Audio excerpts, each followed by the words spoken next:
na hindi pwede po lumawas kasi po depression din yung sakit.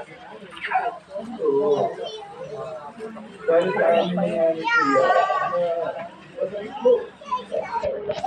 Lalo na po sa kalagayan ko, malayo po sa kanya. Gusto ko man na may gustong gawin para sa aking ama, wala po akong magawa. Kaya sa mga may mga magulang po, sa mga anak ko, sana habang maaga ay maisip mo yung mga magulang. Masabi niyo na mahal niyo sila. Salamat po, Ama.